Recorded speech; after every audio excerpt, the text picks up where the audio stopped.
I always felt like the pressure was what made me perform at my best. Like you said, like if we don't feel that pressure, we'll lose matches and we'll lose rounds, because there's just something about that makes me be able to be better than I normally am. You know what I mean? That really brings out the best in me when I feel that pressure, when I feel the real stakes.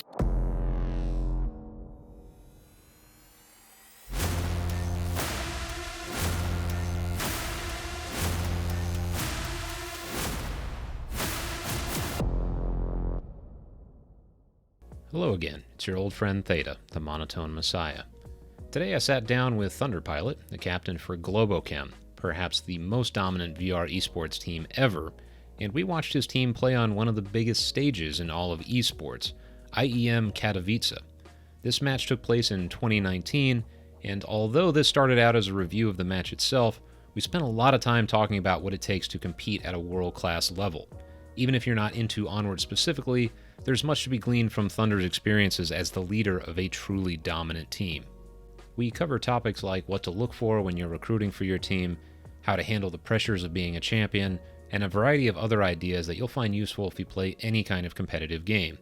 And shameless plug, some of what we talked about is covered in my book, Edge, which you can find on Amazon or by going to ThetaVR.net/edge. And now, Thund3rPilot. Welcome, everybody, to this championship level match review. I'm here with Thund3rPilot. And for those of you who are newer to the Onward world and didn't have to deal with the terror of playing against Globochem like I did, Globochem was and still is really considered one of the best teams ever, if not the best team ever in Onward. And Thunder was the captain. This was one of how many events that you guys played on stage? I would say 4 total, I think. Yeah. Okay. Why don't you give us a little bit of background about this one in particular, since you lived it? Yeah. This was the big one for us. You know, IEM Katowice is just one of the most storied events there is in esports. So bringing VR to IEM Katowice was something that we were super proud of. It's just different, you know what I mean? Because all the other events were ESL, invitationals. They didn't really have anything to do with like a bigger stage. So this was something different for us, you know. And at the time, you know, we were still way up at the top of the VRML, and we were competing at the highest levels. I mean, this is the time in Onward to be competing, basically. Yeah, this was so exciting to see. Really, we knew we were on the cusp of something great seeing this. So yeah. I'm going to roll the film a little bit. So this is Thund3rPilot on stage getting ready. So why don't you walk us through a little bit about how you get ready for something like this? Like, what's your warm-up routine? What's going through your head? So on and so forth. Yeah, I mean, I think the biggest part is probably the mental prep. You really have to just put yourself in a different, you know, mindset, and you have to let go of all your fears. You have to let go of any anticipation, how you want it to go, how you anticipate it'll go, all that stuff. And you really have to just focus on being in the moment. I think that was the biggest strength that we had, is that we could really separate ourselves from all that and just compete and just be there, you know, with each other as a team. And then really the physical aspect too, because this event was in Poland, so it was, you know, a completely different time zone for us. Beginners had a much better, you know, time in that sense, because they felt pretty accustomed to everything in that way. So like I had to change up my sleep schedule, and I really had to get my exercise routine like on point. So I would exercise maybe 2 to 3 times a day for about 20 to 30 minutes, mostly cardio, but just that really helps focus me, I think, more than anything. Wow. And for anybody who thinks that esports players are not athletes, I beg to differ, especially after hearing something like that. And just a quick diversion here. Can you explain this thing that Arsenic is holding right here? Because I think we all know what stocks are, but that is something else. That's funny, man. Yeah. So like most people in Onward had something called a Pro Tube, but Arsenic had this like PVC pipe thing that he made himself.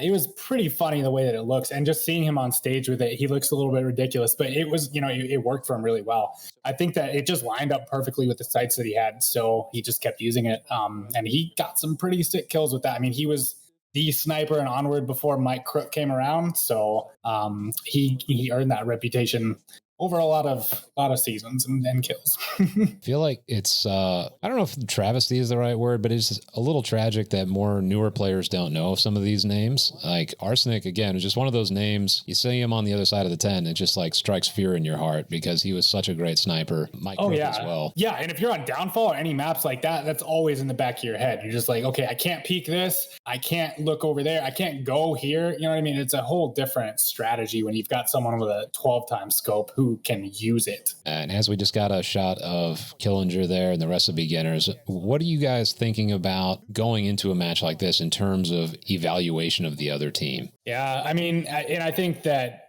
question is probably different with each team that we prepare for, especially in this case, because beginners style was so different compared to a lot of the rest of the league, and especially the North American League, which we were in. A lot more aggressive teams, a lot more gusto, and a lot more just action in general. I would say on the EU side, more reserved players, definitely using up the clock a lot more, I would say. And so to prep for that as an NA team is a whole thing.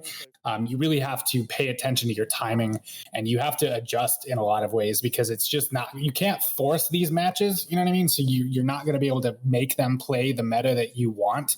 But you also can't play the meta that they want you to play. So you really have to kind of create a middle ground and make sure that they don't feel comfortable. Sure. You're strategizing and they're counter strategizing, and then you kind of have to counter strategize. Yeah. And you've played these teams before. You know what I mean? You have a familiarity with them. You have this meta in your head about how they approach things, normal positioning, what they do under pressure, you know what I mean? That sort of thing. And so you do take all of that into account, but you can't really plan too much, you know, because every competition's different, every event's different, and you never know when your team or the other team is going to really switch things up differently from their established meta. So you can't really get used to that. Sure. And in terms of your own lineup, if you don't mind, just walk us through how you viewed each of them in terms of their role and how they fit into the overall, the puzzle of Globochem, so to speak. Yeah. I mean, the formula that me and my brother created with Globochem was, you know, you create a loose framework of strategy and focus, and then you get people who can really take advantage of that and run with it. People you don't have to tell like a bunch of parts of the plan. You just give them a framework and they work with it. They see an opening, they take it. I think that was really what we followed more than anything. So when we look for players, we look for people who could really adapt, probably better than anybody else. I think adaptation was the number one thing we were looking for, because, you know, when you played Onward, it was just constantly changing field. It was never a situation where you'd be like, okay, I know this and I know this and I can do this. It just wasn't like that. You know what I mean? So we wanted to find people who had their own set of skills. You know, like Pants was our close quarter, rapid fire type of player, a guy who pushes the action, and a guy who will come up on you when you don't expect it. He will get aggressive when you don't think he will. So I think that, you know, Otto and I really worked well around that. He was our first major recruit. And then we started kind of building on that framework. So we wanted some other people who had that skill, but also had the ability to kind of back off from that. And I think Raphael really fit that. And he just had this measured approach where he could turn on his action in just a second or be really, really reserved. And that worked so well because he was a shield player. So we were able to, you know, put him in situations where he could call things out. He could get us to positions we would never be able to get to on our own. And then after that, you know, we were looking at what other specialists can we get? Because, you know, like in Onward, if you have a 5-man team and everyone's a rifleman, it does limit what you can do, right? So when you add specialists like a shield player or a sniper, that's really where you start to create a situation where you can do things you never were able to do before. And so that's when we picked up Arsenic. This guy could zero in on anybody from across the map and kill them instantly. I mean, you have to understand this about Onward at the time. Sniping was probably the hardest thing in the game. So it was a real skill that you could develop if you had the ability, but very few people did. And even fewer people had the gall to put the time in to really get good at it. And so once we added him, we just noticed that it just added more creativity, more situations we could do, and more things that we could get away with, you know? So I think at that point we were just like, well, the more that you can diversify your team, probably the better. And you saw the results on that, because if you look at our team versus someone like beginners, they didn't really have many specialists. They had a bunch of really good riflemen who all had generalized skill sets, but they didn't have a shield player, even though they would have people that would play the shield because they did see the utility of it, but they were never able to do some of the things that, Raphael or Mike Crook could do. And so I think that we really noticed the specialization was something that we wanted to keep working on. Raphael, who interestingly ended up playing for beginners later. In fact, I think he's still on their roster, if I remember correctly. He was a real innovator with the shield, wasn't he? He was. Yeah. I mean, at the time, people didn't really know what to do with the shield. You know what I mean? They were like, well, you can use it to, scout places out and things like that. But I think Raph was the one that really saw what you could do with it. And if you see in this video a little bit later on, we're on quarantine. We developed this strategy where he would just get a smoke and he would wave it all around in front of him and he would have the shield out. And so basically you could cross any street and they would not be able to zero in on where you are. You know what I mean? They would have a general sense that you're crossing, but basically I would hide behind the shield and we would cross together. So there was no way that you could even kill either of us if you wanted to. It really let us get to places you never could get before. You remember those crosses? They're brutal. Even if you have a bunch of smokes, if you don't place them correctly, you die. And especially in this version of the game, because you had those directional smokes that had been pretty new at the time. And so if you threw those wrong, the angle's off, you get exposed right away and you die. You know what I mean? So I think that that's one of the reasons we really wanted to develop more shield strategy in that way. And he was really the driving force of that.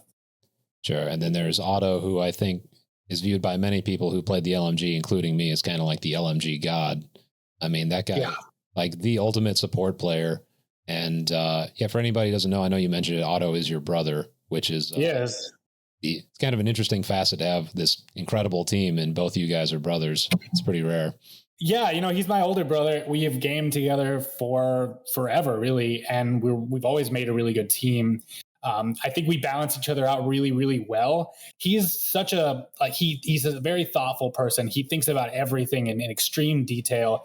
And not just that, but he can really look for things where he's like, okay, I know I can do this at this time, and this will support the overall movement of the team. I really think he was the backbone of our team. I mean, he was the guy that guarded the objective, and he was probably the most consistent on that in the game, as far as I'm concerned. Because that you can be the best Onward team in the world, but if you get capped on all the time, you lose. Like, it doesn't matter. You just can't really play Onward if you're not good at defending that objective. And I think that he really shored that up for us. There were so many times where he would be guarding the objective by himself against 2 or 3 people, and he still nailed it. You know what I mean? And just his game sense of being able to know, like, okay, I need to look at the objective right now. I need to get over there. Or on the other side, I can actually stay here and not look at the objective. So he had just incredible sense about what you could do around the objective. I don't think I ever played with anyone that was as good as he was at that. And yeah, the machine gun, I mean, if you look in this video, there's this, we're on Suburbia, and it's pretty funny. Killinger, he throws a nade out of the window of center burning, and at that point, Otto fakes that he got hit by it. He yells out, and Killinger thinks that he got it, so he peeks, and Otto kills him. He gets a headshot on him, and he's using the M249. So, like, this is a guy that did stuff like this all the time. He's very good at being in the moment and seeing opportunities that are just like a split second. So, I'm super proud of him, and I think that I don't think Globochem would ever be the same if it wasn't both of us on the field. Yeah, and I will say, too, despite being a fierce competitor, obviously one of the best players to ever play the game, one of the hands-down nicest dudes you will ever interact with. I mean, just in general, not even just in Onward, just good dude. No, he really is. I'm honestly like a little envious of it because I think I have a little bit more edge than he does, but he's just like, he really is the nicest guy. And there's no pomp about it. It's not BS. Like that's just who he is. He's always been that way. He interacts with everyone the same, and he treats everyone with respect. And he's just got this like calmness to him that I think translates to other people, makes people feel more comfortable. I'm really proud of the guy and to be his brother and just to have the opportunity to compete with him. So Definitely. That's a special experience. Starting to run out of footage there of the opening, so let's just go ahead and go into the first round. So heading into the opening rounds, what were your thoughts as the team leader here? You're setting up an attack. It looks like it's key out objective, so why don't you just walk us through what's happening here? Well, and I'll have to say, preface this with the fact that on this map, we really didn't go into it with too many plans. We wanted to warm up, basically, because you have to understand about live events. Like when you're going to be playing a best of 5, or you're potentially going to be playing 5 maps, you really do want to pace yourself. And especially in a best of 3, like it can get away from you super quick, And so for us, we just wanted to get warm, feel comfortable in the game, because this was more towards the evening and we had been waiting around all day to play. I think Echo had played just before us. So we really didn't get a lot of chances to actually practice that day. So that's really what our main focus was. And, it's funny because if you think about our team, when we approached like the way we did on Bazaar, it doesn't go super well. We didn't have a coordinated attack. We didn't really talk too much. We kind of just played and see what's happened. And we're good at that. I think we can get away with that with most teams, but with beginners, can't really do that. These guys have plans for everything, and they also know you. Like they will study your footage for hundreds of hours, and they will make sure they know the places that you go, your timing, all that stuff. So you can't really get away with any cheap stuff with them at all. I think that surprises a lot of people when they play with top teams. I remember scrimming with you guys thinking like, oh, there's going to be this big elaborate plan on the board. And then there's like no conversation, maybe just a little bit of like, hey, let's make sure this is covered over here. But beyond that, it's just kind of like go out, feel it out, and adapt to the situation. And yeah, no, you nailed it. And I think that was our biggest strength, was that we could set a generalized timeline for where we want to be when, but we would never commit to it. You know what I mean? So the basic idea, since it's a single rotating objective, is to create a surround around that objective, and circle it from every single angle that you can. And that's really what we did. You know what I mean? There was a lot of ways, I think, to do that.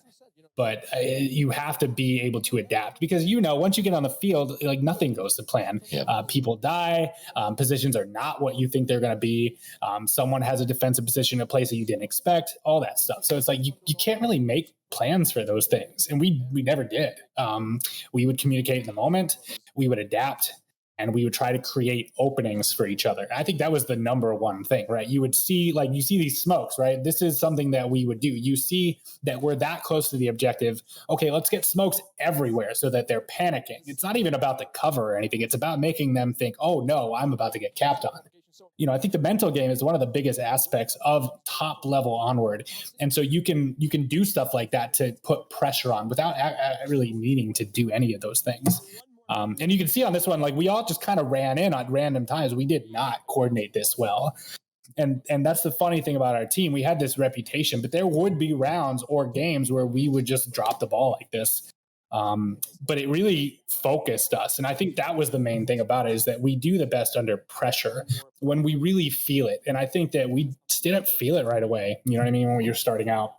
But as the rounds kind of went on, and as we lost one or two, that's when we really start to get that fire and be like, okay, like I want to do this. It's funny. I've had that same dynamic both on Mayhem and on Tempo. Especially on Tempo, I used to joke with the guys that it's sort of like that scene in Full Metal Jacket where you meet Animal Mother and the guy comes up and he says, yeah, Animal Mother's a great dude as long as he has somebody throwing grenades at him all the time. And exactly, that's kind of how a lot of teams at the highest levels are, is they just don't really do well when it's low pressure and they don't feel like there's any stakes. So it's almost like you dig yourself into a hole just so you can feel that pressure.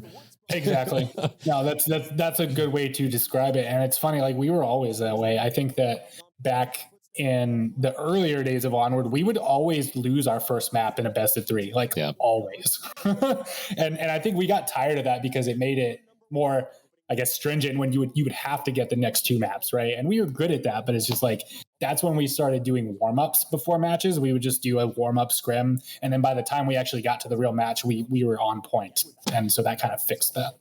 I'm always trying to tell my players, like, dude, just don't put yourselves in those positions. It's great that you guys have the skill to come back, but boy, is it so much better to not have to come back. Yeah, don't do it. It's not a good idea. I never would recommend the way that we approached it in that way. And it's not something we did consciously a lot of the time. It's really just, like you said, like if you don't feel that pressure, if you really don't feel it in your gut, gut, you're not going to act the same way. You know what I mean? And for us, we were just the best when we felt like it was a really tense situation.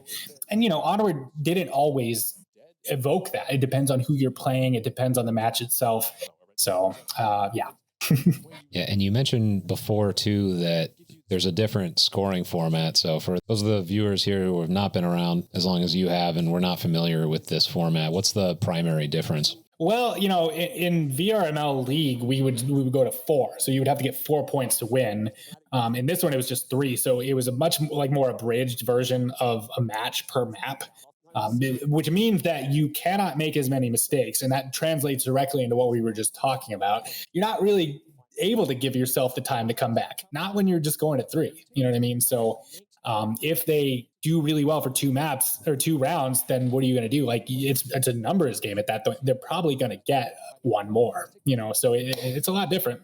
You don't really get a chance to ease into it. We can see how that would add so much more pressure, especially if you have a rough round like that to open with. And now you can see beginners are kind of doing their normal methodical thing and just kind of picking you guys apart one by one on this round as well. Yep. And I'll credit that to them, is that they were a team that never really felt a pressure. At least it didn't seem like it. You know what I mean? Yep. They would basically play their game no matter what was going on, what event it was or anything. And they didn't seem to get very nervous. Just seeing their body language and speaking with them before, they were very calm and collected. So were we, but it's just not something that you really expect out of all your opponents in these situations. That was something we were really used to, but honestly, they matched it really well. So there's something intimidating about going into a competition and feeling the nerves yourself, but then seeing the person you're competing against or the people you're competing against not feeling it. Oh yeah. And we tried to even use that against them just by being super friendly and cordial in the rooms before we would actually compete. We would just try to hang out with them and just be completely, we didn't want them to feel like we felt any pressure. And so I know what you mean. And I think it helped, but I don't know what they were noticing or not. They're very strange people in a good way. When somebody is really trying to get in your face before a match, whether it's in Onward or any other competitive game, to me, I take it as a signal of fear. I understand they're trying to get in my head, but why do they care so much about getting in my head? It's like anyone who has true confidence, that doesn't cross their mind. They're like, no, I'm going to win. I don't need to do that. Exactly. I have the confidence to not worry about whether you're shaken up or not. I mean, some people, I guess, can get away with it and are very good at it, but it's pretty rare. It's usually the people that are the loudest that are the ones who are most terrified on the inside, in my experience. Yeah, like if you can pull off that Conor McGregor type of getting in someone's head, it'll work, but it's not easy. You know what I mean? And especially when you're talking about Onward at the top levels, there wasn't as many people that would tilt that way, you know? So, all right. So now we're at a point where it's 2-0 beginners and it's best of 3. Yeah. And on the last round, they actually did like a rush play, I think, or maybe it's the next one. It's one of those, but they did things that we had never seen them do before. And I think that Killinger knew that we didn't expect them to do any rush plays because they never did. You remember this time, like this was beginner straight play where they would just, maybe show up at the last 30 seconds, so when they did a rush play, we were like, okay, I was impressed. I was like, that's a great idea. If you're known for being reserved, then don't, you know what I mean? And do it at odd times.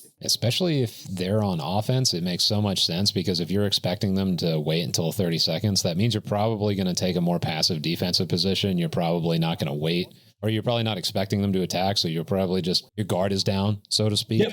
No, and that's exactly what happened. They crossed the street. It was south center objective. They crossed the street super quick with smokes. They were on the objective within maybe 10 to 15 seconds, which for them, they had not done before. So that is worked insane. Really well. Yeah. And that objective, like you can get on there and cap easily, really quickly if you have the balls and if you get the cover to get over there with the smokes. So it's not inconceivable. I think he put it, like Killinger pulled that out at the exact right time. We were not expecting that, especially on a big stage like IEM Katowice. When you're talking about a team like beginners, you do not expect them to break their meta because they really rely on that meta. It is such a curveball when there's that much pressure on because the inclination is going to be to play more conservatively. And that's what we were expecting. So when they didn't do that, I was like, okay, touche. That's a good idea. This is the right time to pull that out. We were not going to expect it. Almost nobody was going to expect that, so. You guys are pretty spread out at this point. So you have a pretty strong East presence, but only 2 people that are really close to each other. And then the one kind of flanking off into the West. Yeah, we had a strategy for this one where we would all cross over at the west, but they had a pretty good defense, so we had to switch it up. And we were just looking for openings at the beginning to see if anyone would peek, because if you can get just one kill that way, it really makes things better once you get to the objective. But I don't think they did, and we kind of had to readjust because they just weren't really playing into what we wanted them to do. Because you can see Pants here, I think Otto's with him. They're getting closer to the objective. There's Arsenic. And Raf is at the objective side on the west. He had crossed and he's got the shield. The only problem with him versus Mike Crook in these situations is Mike is a much more aggressive shield player. Raf was more of an adaptable kind of reserved shield player. He would call things out. But see, he got the knife. So, and then he got killed by Arsenic. Which is the danger of being with the shield when there's, tense action. You easily could catch a bullet. That is a tragic team kill after getting such a... It is. And in fact, if he hadn't got that team kill, I think that it would have gone even better. So, but I think we do win this round. Yeah. Oh my goodness. Look at that. Oh, I remember that. That was hilarious. We were all talking in the lobby, like, what just happened? How did we all just die? Like, we didn't think we won the round because of that. So there's the grenade, and then does he die? Oh, yeah. So he died before. His nade gets him and all of us. Wow. Yeah, but you can see on the kill feed that he died before the other one. So they gave you guys the round. That is nuts. Yeah, you can see you guys. You're just smiling right there. So was everybody else. Like that's just. Especially we were just kind of shocked. Yeah, we were like, did we just win that one? And did he just kill all of us? Like, I don't think we knew what happened. I think we had to watch it back later to figure that out. I wonder what Killinger was thinking after he was watching that footage back, realizing he took so many people out with that. And just I know. Timing. And if he had just backed up into that building, he probably would have been fine and won. But yeah, so this is, let's see. So this is the round, I believe, where they go super aggressive. And we did not expect it. Like, they were on the objective so quick. And remember, we'd been playing them during the season. They'd never done plays like this. So Otto goes to objective. Raf goes to objective. Oh, wow. You can see it on the map. They are moving real quick on the west. Yep. We thought they were just faking it. You know what I mean? But and you see their smoke coverage, like, on the objective. It was really good. We couldn't see anything. So Raf tried to nade them. I don't think he got anybody, though. I think that they may have already crossed. Oh, here goes Kev. Yep. And Kev is just going straight in. Like, look at that. And he crossed out in the open. That is ballsy, man. Wow. What a play. I know. And look, they're on the objective. Like, it's only 4 minutes and they're already on the objective. And they actually could have capped. They botched it a little bit because they got distracted. But, I mean, they had time. So I remember this. We were just like, wow. And then the map was over and we were like, okay. And, we're used to starting down. Like, we've always been a team that is used to losing our first map or so. So it's not something that tilts us. In fact, we don't really tilt at all. We're just kind of like, all right, let's keep playing, I think that's one of the main things you have to have if you're going to compete at the top level of anything, is that you can't let outcomes really mess with you at all. And you can't be thinking about them as you're going into the next, map. It can't be a thing on your mind. There's something in the poker world called resulting, which is when you're doing exactly what you're talking about, which is just focusing exclusively on outcome rather than process. And in a game like poker, I think this applies to Onward too. You can do all the right things and still lose. That's just something you have to be willing to live with and not let it get to you. And something, you and I have talked about privately before is just the role of tilt in terms of recruitment. So when you're evaluating a player, like, what are the red signs for you when you feel like, okay, maybe this person's psychology isn't up to the Globochem standard? Oh, yeah. This was an easy one for us. I mean, people stuck out so much to us because of this one aspect. It really was that we would look for people. We would play in lobbies with them and we would beat them. They would beat us, but they would never quit or join another team or, go to another lobby. It was always people that are like, no, like, I want to beat you. Like, you're beating me and I don't like it. And I want to get better and figure out how to beat you. That's the kind of person we want to recruit. I think that it just shows that type of attitude that you need to win, right? Like, you're always going to be having to adapt. You're always going to be having to evaluate your opponents. And you're always going to have to accept that maybe they do something better than you. You know what I mean? And not get like an ego reaction to that. And so when we would play with people, it was really just about that. It's like, are they doing really well? And when they don't do well, how do they act? You know what I mean? They have a good attitude? Do they still say GG? Do they still tell people that, they're doing a good job? They sound like they're having fun, even if they're doing bad. Like that was a huge thing for us. And I think every single recruit we ever, had was definitely like that in spades, where they would just be like, yeah, I want to be the best. I want to play with Globochem because they're the best. So I'm going to join their lobby and I'm going to beat them as much as I can. And that's it. One thing that you told me that I still keep in the back of my mind whenever I'm thinking about recruiting is that a tendency to tilt is the most dangerous quality a player can have. Well, because it can affect your whole team. It's not just them tilting. When they visibly and vocally tilt, it affects everyone. No one can be focusing on, your teammate freaking out about something. It takes away from the overall dynamic. And you have to be very careful about the team attitude during these situations, because if it starts to tilt, sometimes you can't get it back and you will lose because of that. You will not be able to rally, and you can let these things get away from you and then you'll regret it forever. And you can't. So yeah, we always, if there was a guy we were looking at and they tilted even once, we'd be like, I don't know if we want to pursue this anymore, because that's just something that we never did. You know what I mean? We would always talk about what we could fix, what we could work on, what worked well, but we would never inject ego or attitude into it and try to get upset about it. It was just not a part of how we reacted. And so when we saw that in other people, we were just like, yeah, that's not gonna. It only takes one person, Exactly. So now we're in the next map, and refresh my memory. What was the map pick order? Did you guys have any control over that, or was that predetermined? We did. It was kind of like backstage before the event. We did rotating map picks. So they would pick the first one, we would pick the second one. We would do our bans and that sort of thing. I don't remember the exact order, but I do remember that they tried to make it so Downfall was the last map, and that they would get Volk.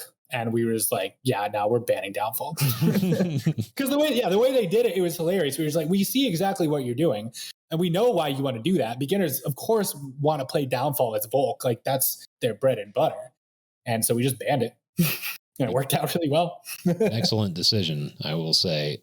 What motivated you guys to pick Tanker? Well, it was a map at the time that we were really comfortable with. We had been playing a lot on it, and we had been beating everybody on it. I don't think that, in our scrims and in our matches, we just had such a high win rate on it at the time.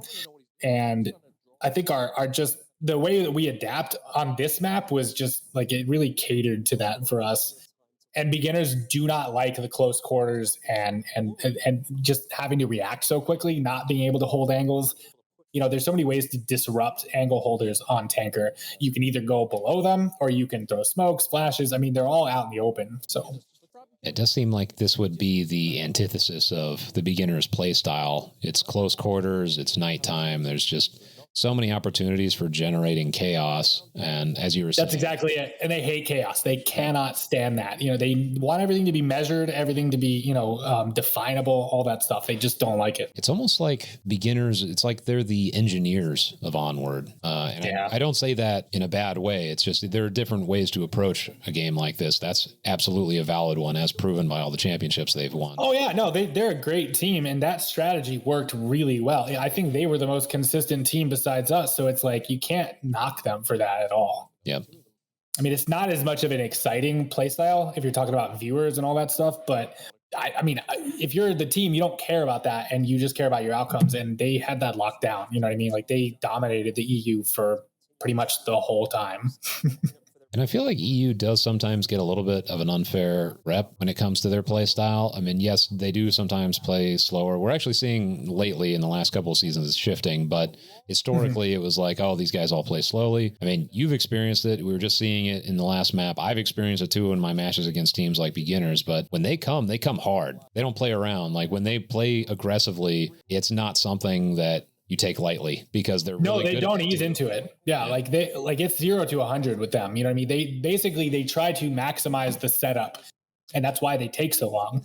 I don't think that's a bad strategy. It's just not something we felt we needed to do. You know what I mean? We always ended the map with maybe 2 to 3 minutes, something like that, just because we didn't see the need for extra steps to get to where we wanted to go. And we found that the eventuality in the outcome was usually very similar, no matter what the setup was like compared to how they did it and we did it. So we just didn't want to waste the time, because once you get up there, you don't want the clock to be the thing that's determining what you do and how you act. And I think for them, that was a problem sometimes, so where they'd be like, oh, like we wasted too much time. Now we have to rush this, and that's not something we ever wanted to do. I think that might be why when they decided to be aggressive, they were so good at it, because they're used to operating under that kind of time pressure where 100%. You can't make mistakes when you have so little time left. And so when they do decide. Yeah, they got good at that. It honed their skills. It kind of created this, environment for them to get really good at that. So now you've won the first round of the second map. How are you guys feeling at this point? Pretty much the same, honestly. Like our conversations in the lobbies were pretty uniform throughout the whole thing. It didn't really matter like what was going on as far as the outcome or like who was winning at the time. And remember, we had been in these situations with beginners several times, so it was not new for us. We were feeling good. You know what I mean? Like there's something about playing on the live stage that just gives you more vigor, gives you more energy, gives you more hype.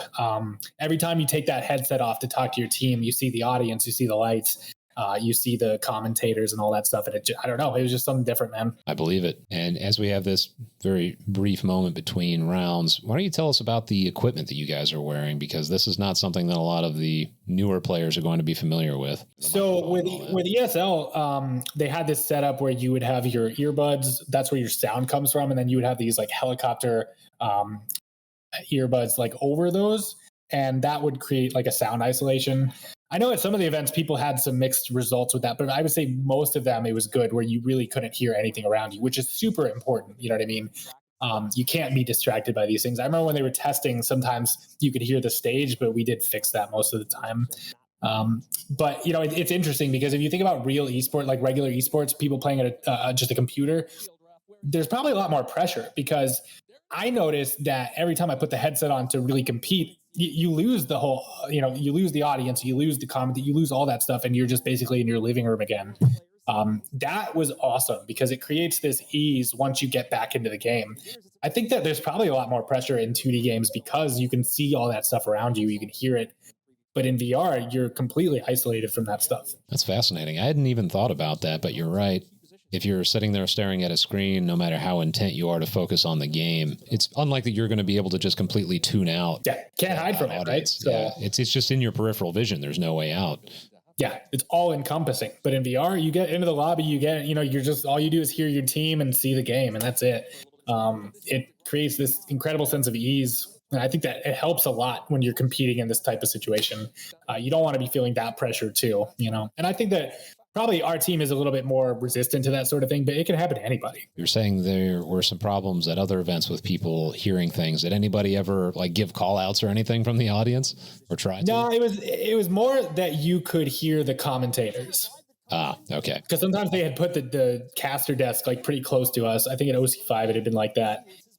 So they had to troubleshoot some of the sounds a little bit, but we did fix it. It could be pretty intrusive if you don't. I believe it. And wow, this round is just another one of those incredibly chaotic rounds. It looks like you guys are just dumping smoke everywhere. That's one thing that we were just super good at, is knowing how to create chaos that we could really make work to our advantage, make them not comfortable, create openings that wouldn't be there otherwise, and really just reset the map in some ways. You have to create chaos, or else you're probably going to lose some people before you get to the objective. You see Arsenic and Kev here. I'm pretty sure that Arsenic gets killed here, but I can't remember. It's just the funny thing about these moments is how close you are to your enemy without even knowing it. You know what I mean? You know it, but you don't really know how close they are. So, especially on maps like this. Sure. Those of you who've only ever played on a Quest, these are Rift CV1s, correct? That's right. Yeah. My favorite headset of all time. And you have the 4 sensors for tracking, so you can see it around them, one on each corner. Really good tracking, which you need in a game like this. I agree. That was my first headset. I played on it for a long time, even after the Quest 2 came out. I finally relented and just bought a Quest eventually. But man, I still play on my Rift. I wish I could just marry the tracking from the Rift CV1, just set up my old sensors and then combine 100%. that with the resolution and everything from the Quest 2, because that would, to me, be the near perfect headset. It would be. The controllers are the best. and really just the newer resolution. If you had the tracking, and I'd always wondered, like, if they had, given support for external tracking, it's something they could have done, it would have been amazing, but I do understand why they didn't. See, this is the map where, okay, so I remember this one. This is one where I get like 4 kills, seriously, like in the moment of heat.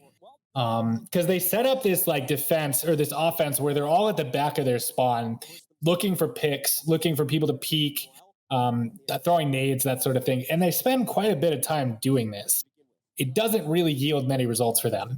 And so, like I said before, it creates the situation where they really have to start rushing at the end. And you'll see that a little bit later on. They just start to feel that panic because nothing has been done. You know what I mean? You like, okay, we got 4 or 5 minutes. Let's see how many picks we can get. Let's see what we can do and change the map before we want to do our final push.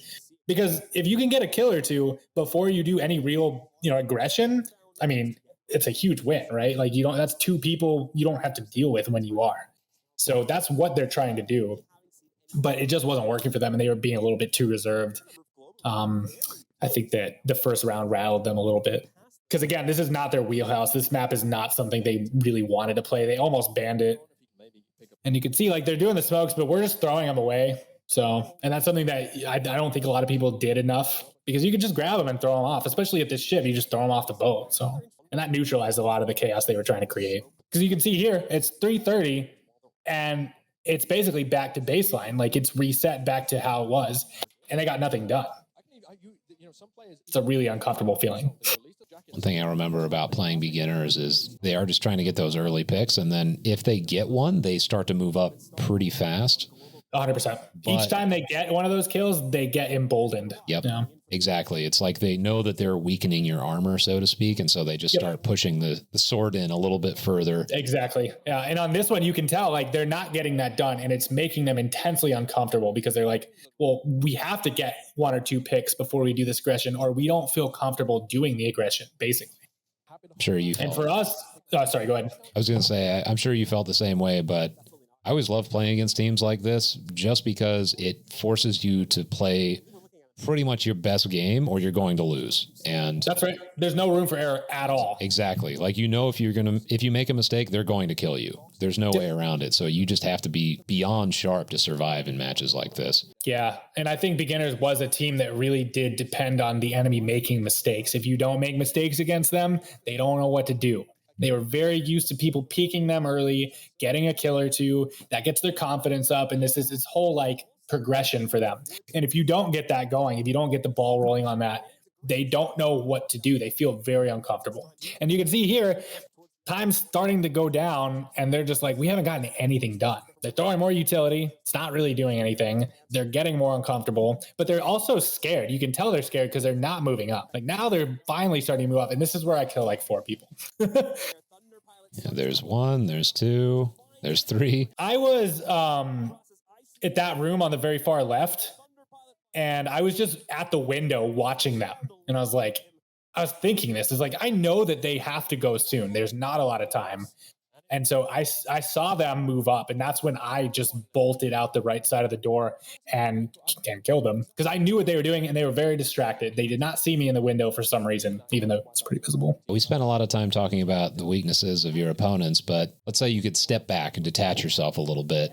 Now, what would you say are the weaknesses of this roster that we're watching right now for Globochem? If you were going to plan against them, what would you do? Ooh, that's a good question. I like that.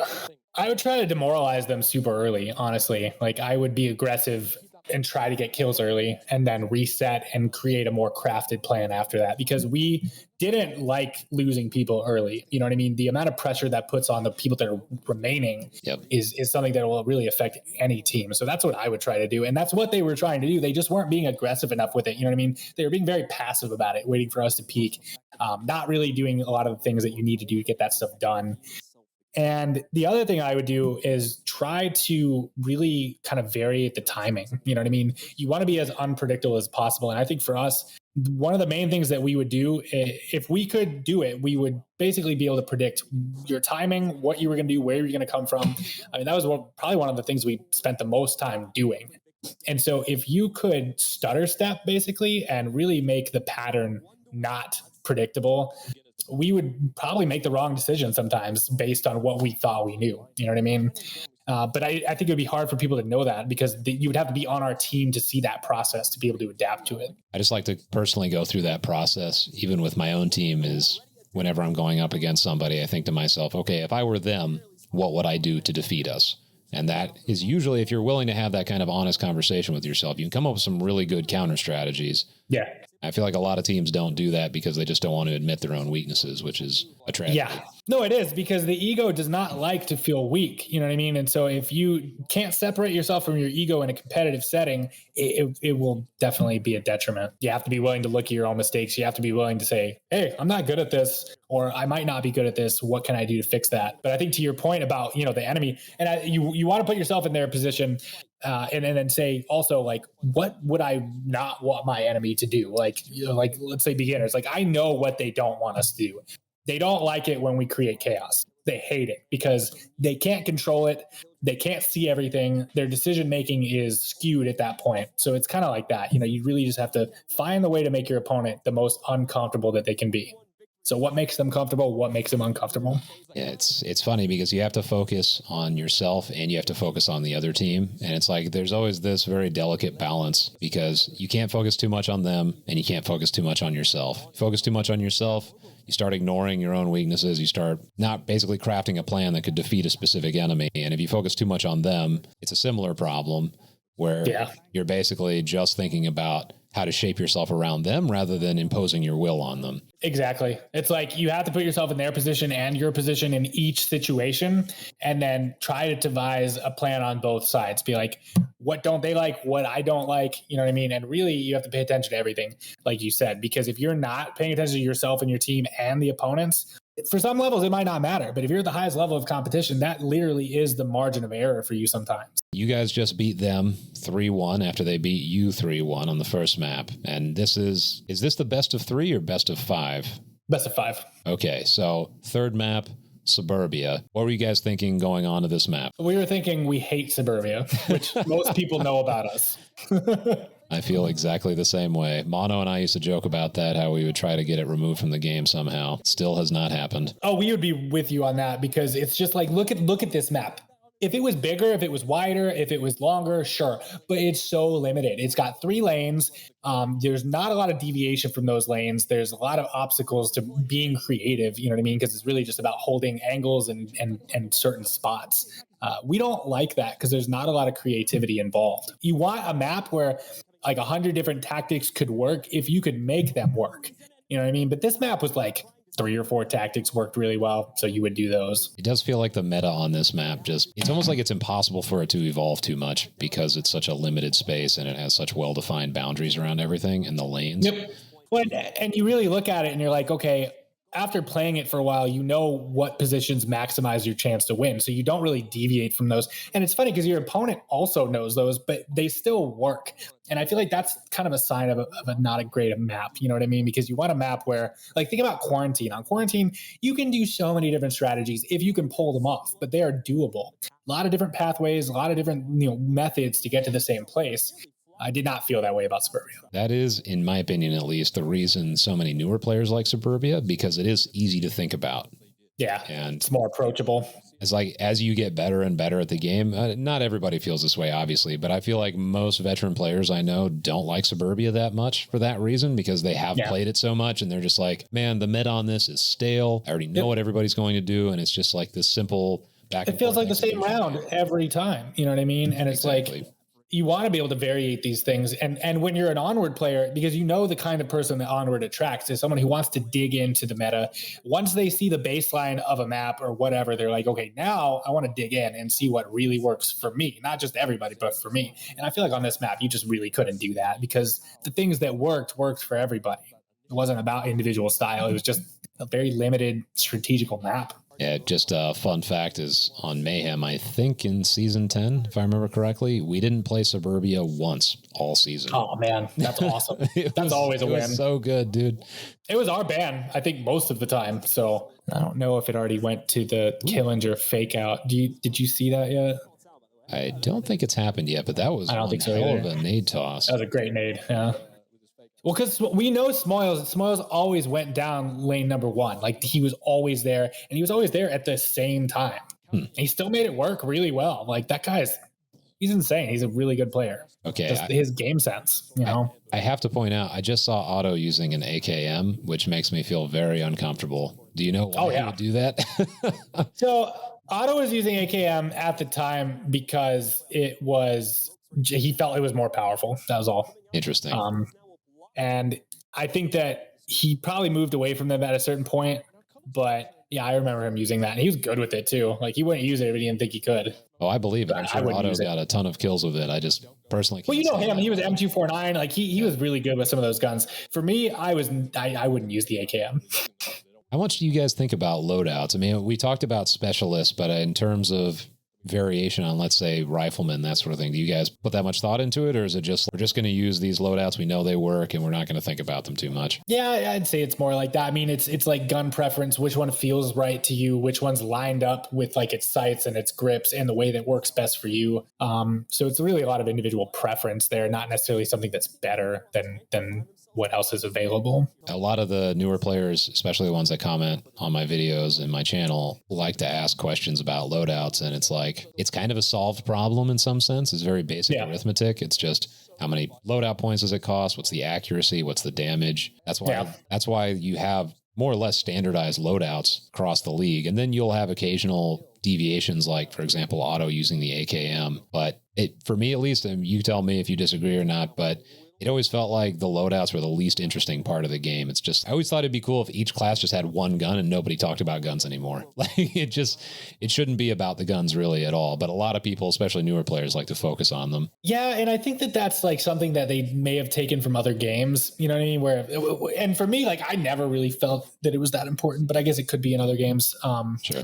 But no, in Onward, it really wasn't. It was really about what you could do with what your loadout was. It had nothing to do like this gun's better than that. No, there wasn't anything. It was all pretty even, which I think was an accomplishment. That's a good thing. You don't want certain guns that are overpowered so everyone trends towards them. You want a situation where someone's like, oh, this gun works really well for me. And someone else is like, oh, I can't use that gun. And the low TTK means you can get kills with basically anything. And it's just like, how optimal do you want to play the game? And how much do you want to just put a personal flourish on it? And it's not like it's even wrong to put that flourish on it. I do think there's potential for it to backfire in certain competitive situations, but there's a lot of room for people to just kind of do what they want to do in some sense, if that's what they're looking for. Oh, definitely. Yeah.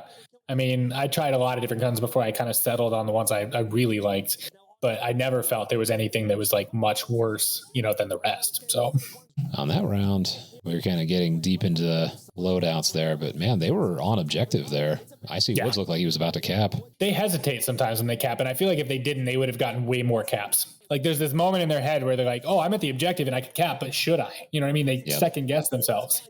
And in that time that you second guess yourself, you could have capped already. Yeah, when it pauses here, you can see I see Woods on the tank. Yep. Yeah, Suburbia was not our map, and we did not practice for it or prep for it because we just felt it was so not fun to do. Remember, we played this game for fun. Yes, we competed at the highest level, but it's because it was fun.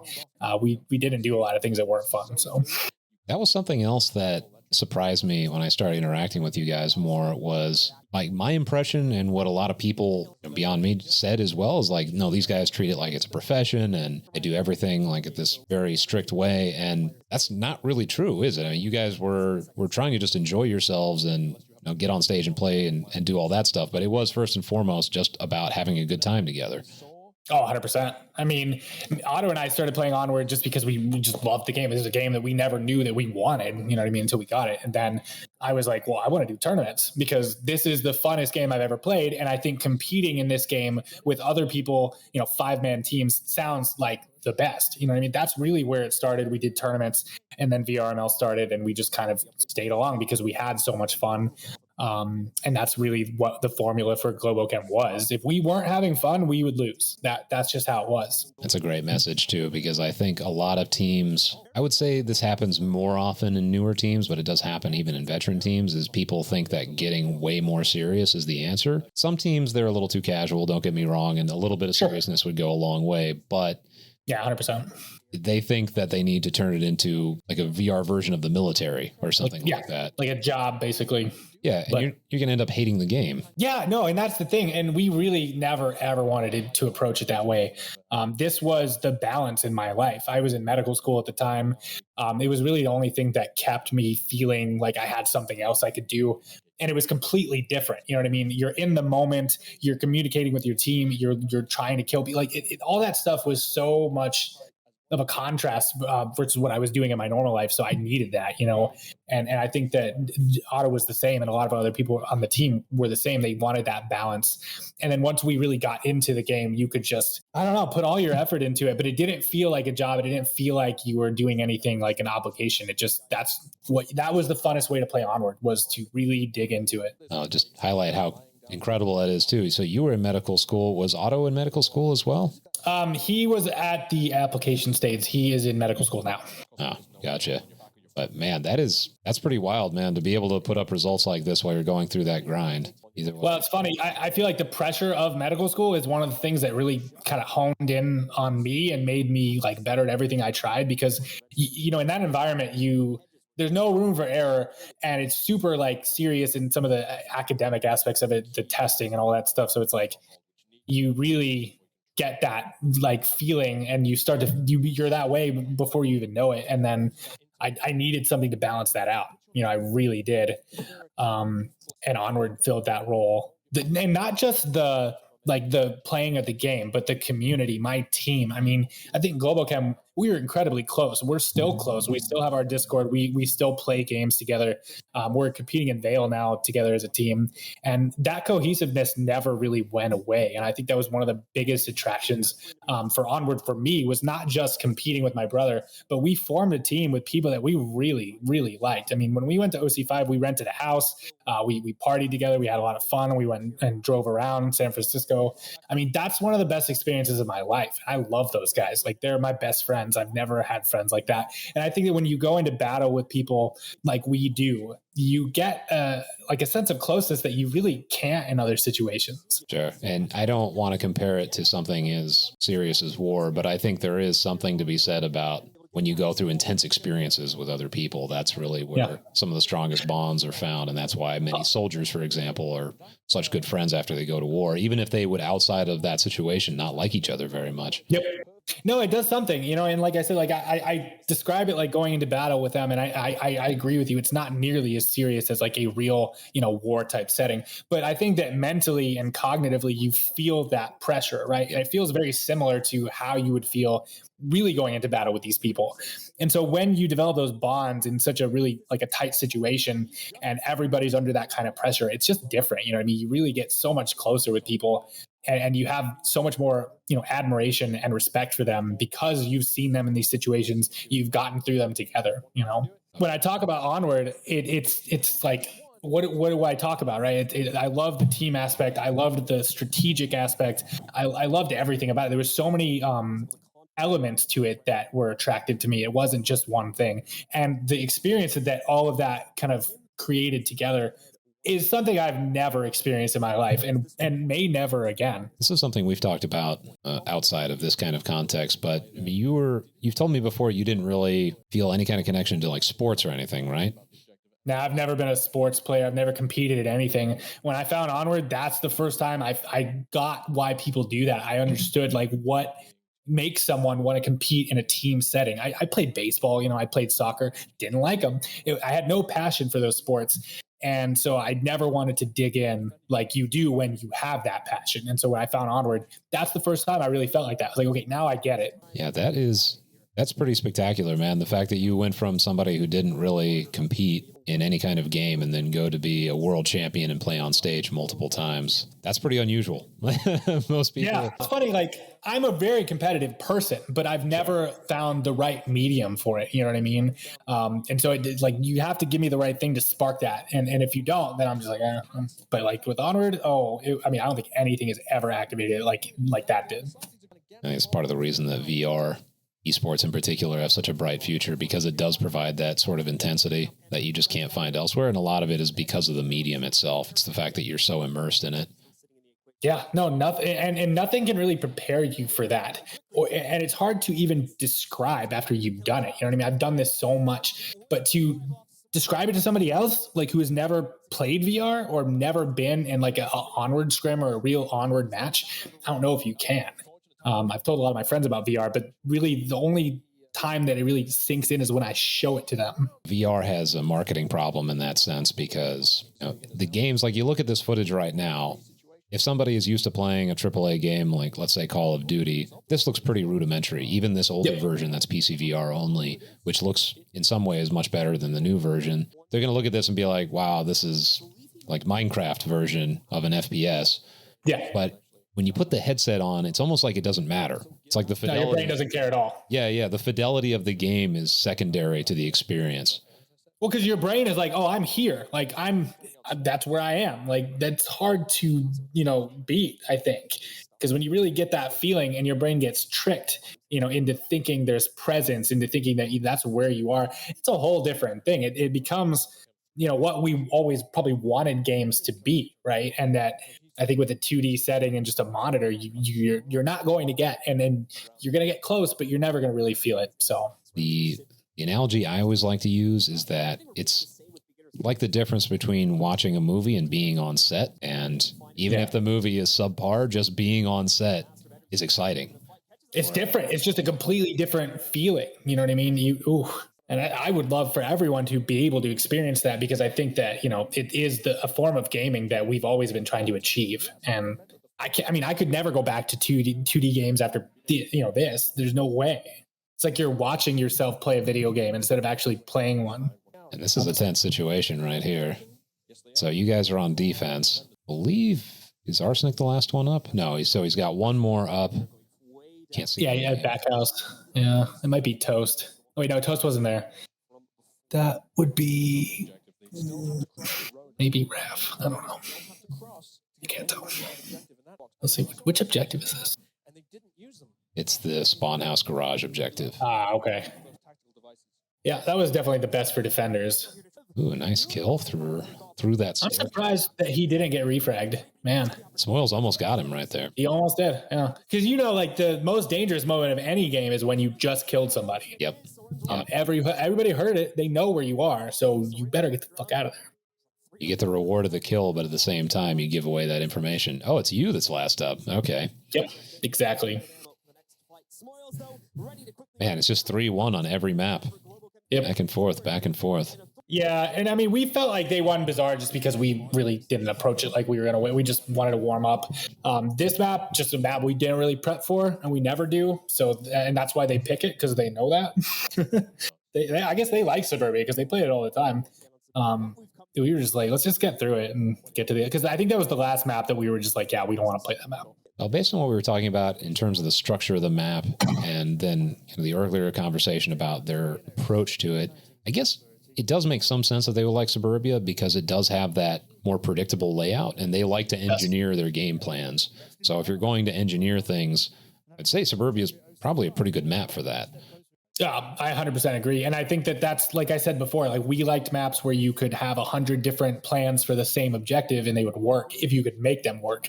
For beginners, it was kind of the opposite. They really wanted a very controlled setting where they could control all the pieces on the map. There's a defined, where people are going to be because there's not that many great positions, and they can plan much better. So they're a team that wants to plan for everything if you can. We were basically the opposite. We just wanted to have a general framework and adapt. And so I think you can see that contrast in the maps that we pick. Yeah, this is it's the pause between maps. What are you guys talking about here? What's your thought process? You're down 2 maps to 1 at this point. What are you guys talking about? Oh man. So like we're joking around a little bit, and then we're also just kind of like resetting and be like, hey, like we're here. Let's kind of talk to each other about what worked, what didn't work. Anything that we want to change for the next maps, anything we want to prep for the next maps, any special strategies that we came up with before that we wanted to bring out, stuff like that. But it honestly was half socializing because we were just having fun, man. Like we were joking around in the lobbies, and then when we would get off the headset, we would just, get a chance to look at each other and hang out. That's really what it felt like. I don't remember any moments where we were like, oh no, we're losing. That's not something we ever did, even if we were. What was the break schedule like, really? I mean, did you guys, after you had that talk, do you guys get back in the headset and keep warming up? Do you just like chill for a little while? We would go and chill in the lobby and just chat. I think Killinger always went to the shooting range between. Oh, look. Yeah, there's that spectating moment. See, Otto yelled out like he was down, and he killed him because it was hilarious. It was not the only time he ever did that. He did that to multiple people in VRML. He had the ability to mimic that yell for some reason. I couldn't do it, but he did it really good. I've had so many people try to do that to me, and it's never worked. So I imagine it's hard. He must have had a world-class yell if he could get away with it. Yeah, he fooled multiple people, and I just couldn't tell how he did. Because like I would try, and everyone would know. It's like, no, that's fake. But for some reason, he could do it, and I was super impressed. Like, because not only could he do it, but he could make it work. He knew when to do it. There is that PVC pipe stock again. Yep. And our jerseys, by the way, we those are custom made jerseys we made ourselves. We had the ESL ones, but we wanted to make our own. Yeah, I saw that. You guys had Twitch handles. You had I think Instagram on there too. That was very professional looking. Yeah, we were the only team to ever do that. All right, you guys picked cargo then, correct? We did. Yeah, and yeah, we did. And it's another, like, think about this. This map's very similar to Tanker, besides the downstairs. And we always beat them on this map. They just, I don't know what it is, but they had such a terrible formula for this map, and they didn't know it. Like, they would run out all their time on attack, not get any kills, and then just rush to their death. Like that was their strategy for Marsoc. And on defense, we would just create so much chaos with smokes and flashes and nades that they just freak out and we win. So we dominated on this map, and we always did against them. I don't know why they couldn't figure this map out. It's just one of those maps where you can't, I don't want to say you can't plan. I guess you can do some planning. No, but it's just very heuristic planning, I guess is the way to put it. It's very off the cuff. Like, let's just play it by ear. Here's like some general guiding principles that don't always apply, but this is kind of like where we're going. And that's our approach. So you can see why this would be a good map for us. Yep. Like, it's already how we were approaching every map. And on this one, especially, like, you're right. You had to have a loose plan, but never really anything beyond that, because it's not like it would usually work out that. Getting to the end of the map where the objective is not easy. You can lose a lot of people on the way. There were teams that really specialized in creating chaos on this particular map too. I can still remember. G-Men comes to mind. G-Men and Animal House were probably the ones that I have the most vivid memories of dealing with crazy smoke caps and stuff on. I remember that. Yeah. Both teams are very good at that. But because again, you can just flood with smokes because it's not a very big area. And then you can't see anything. So they can just go in there and cap. I mean, it's a good strategy. It's just like you have to have the boldness to do it. Yep. But, we would just take it inch by inch on attack. And then on defense, we had a very specific lineup about where people would be. And it just worked every time. I'm not sure why. I think it's because it's a limited map and there's not many formations that are going to be maximized. It's interesting because they are still, it's like they're trying to use the same approach where there's clearing ostensibly every angle before getting in.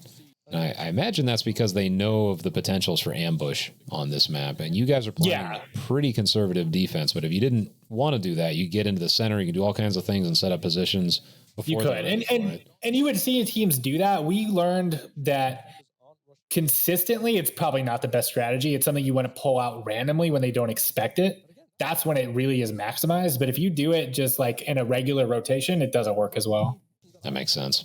Because you can plan for those things. You know what I mean? If you're talking about ambushes in the center by Volk, you can really defend against those well. You just have to have them in your mind. I think that, and we learned that because we had a lot of teams defend against those. We had Mike Crook, I think in season 9, pushing a lot in the middle. And we learned that there's just so many ways to beat it. And it's not worth it. Like, even if he gets a kill, you're giving up a defensive position that you really don't need to. And on defense, they have to come to you. So it's like, do you really want to do that? It's such a high risk thing to do. And I guess there's a high reward, but sort of like what we were talking about earlier is that, and losing somebody early is just demoralizing. It's rough. Yeah. Especially on defense. You need every man on defense. If you're on attack, it can work, especially on a map like this. But no, you need, especially when you're talking about caps, you need all 5 up. And I think that, it was never worth it, because even if you would get a kill or two attacking the center as Volk, I don't know. Like, we never saw it work out super well. I feel like some teams, they get away with it because people don't prep. There's still a lot of teams, because it's not that big of a scene, but there's a lot of teams that still don't really do homework on their opponents. And so they know they can get away with it. But every time we played an opponent that was fond of doing that, I swear we dealt with it It was just like, if you know they're going to do it, then it's not going to work. Yeah. Like, and that's why I think that you have to pull it out irregularly, because then it'll work. It'll be like, oh, they're not going to do that because that's too risky. But then you do it and it works. But again, you're just like, how do you maximize timing that correctly, right? So we would pull it out very, very seldomly. And it really depends on the team, right? If you're talking about beginners, we wouldn't do that because they want you to do that. They want you to make those mistakes early. They're basically betting on it. You know what I mean? And when they don't get it, they kind of shut down. It does feel like for a lot of teams, when they see a more passive play style coming out of their potential opponents, they think to themselves, okay, well, that means we need to put a ton of pressure on them. And I feel like beginners were masters at that dynamic because they knew people were going to try to put pressure on them, but they just knew they were better than them at dealing with that because everybody tried to do it to them. So they became these, like top level counter strategy players because they just knew people were going to rush in. They're like, oh, we're going to try to take one of them out first because we know they're not going to be moving very fast. And then they'd rush in and just get absolutely mowed down. Well, and remember, the beginners are incredible Onward players, all of them, especially this lineup. This is beginners. This is the quintessential beginners lineup. Yep. And they were very good players. People slept on them because they're like, oh, they're not as aggressive as Globochem. They're not as impressive. They're not as flashy. It doesn't matter. Like if you talk to us about it, we're like, no, beginners is a super good team. And there's probably almost no one that's better than them. So you shouldn't really think that about them. And if you do, it's going to make it bad for you when you play them. You can't underestimate them. That's what they want you to do. I feel like this applies to Globochem too, but beginners just one of those teams where every single player is a round threat. As in, you leave that one player by themselves, that round's not over. There are certainly players and teams out there where it's like, okay, maybe the weaker player on the team is left and you're like, okay, this is pretty much wrapped up for us. And you know it, right? Yeah. You're like, okay, well, that's not. And I think you're right. And I think that speaks to Onward. When you get teams where you're maximizing each player's capabilities, you see what you can do. You know what I mean? You see what that adds up to. And it's kind of one of those situations where the full picture is greater than the sum of its parts, right? Because each player is that good. But when you put them together on a 5-man team, like you see some things that you would never see before. And then again, like you just said, if you even have one left, it doesn't matter. It might not be over. And I think that was the case with both beginners and Globochem. That's why it was such a good rivalry. Question that just popped up in my mind as we're talking about this is like, how do you balance so much talent together so that you guys can play well together? Because I know you understand this probably better than anybody. Yes, you can put a lot of good players together, but if there's no cohesion, it can completely blow up in your face to have that much talent in one spot. Yes. Think about Mob Squad. Mob Squad was a team that had very, very good players, but they didn't really coordinate together. And if you listen to them in game, they didn't talk at all. I remember hearing someone had spectated them. They were like, we think they're cheating on Discord because they don't say anything. And they weren't cheating on Discord. They just didn't talk at all. They basically overpowered teams. And I think that besides Globochem, they were able to do that to basically, they even did it to beginners, which I thought was so funny. There was something about the dynamic of Mob Squad that other teams could not answer back. And I'm not sure what it was. If you remember season 4 with Mob Squad, they beat beginners every time they played them.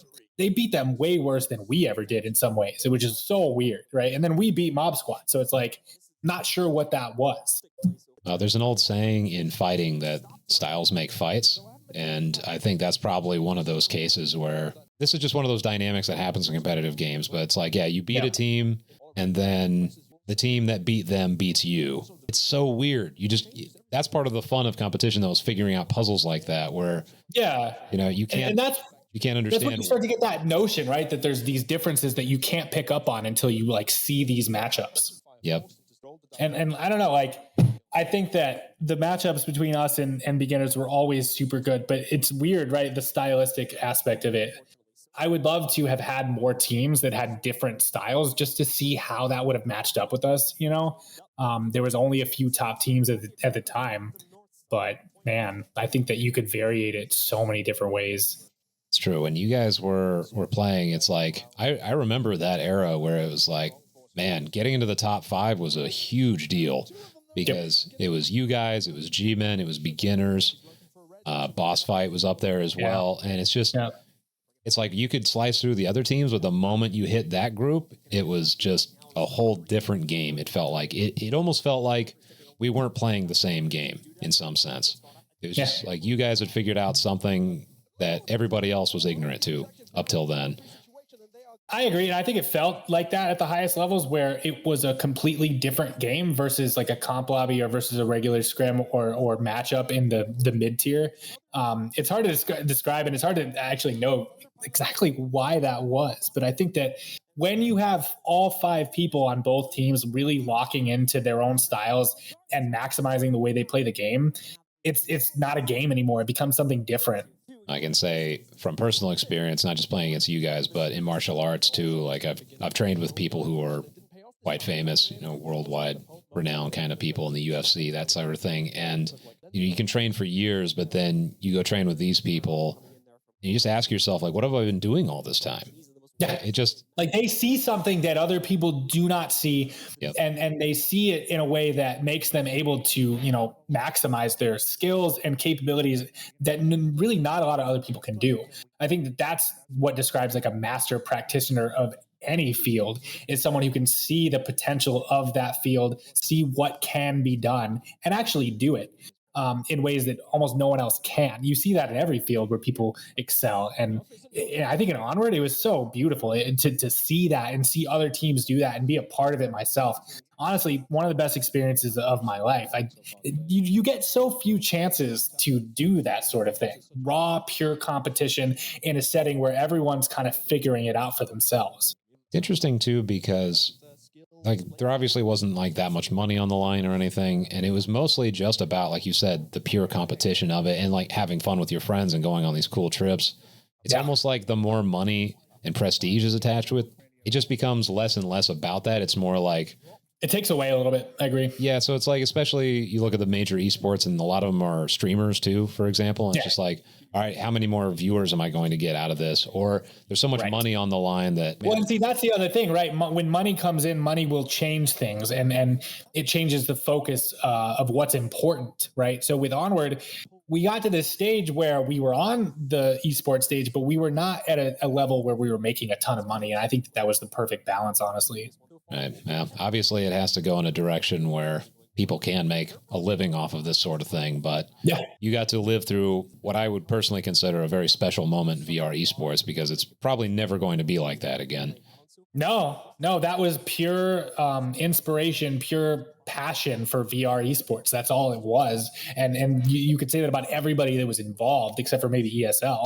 But if you think about the people that set up the stage, from the Echo teams, if you think about all the Onward teams, that's just, I don't know, man. There's, like you said, there's moments in time where it's completely special and it's all about the right things, but you don't get that very often, and it doesn't last very long either.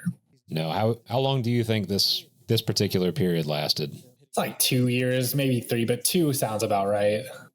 2018 was the first ESL Invitational in June.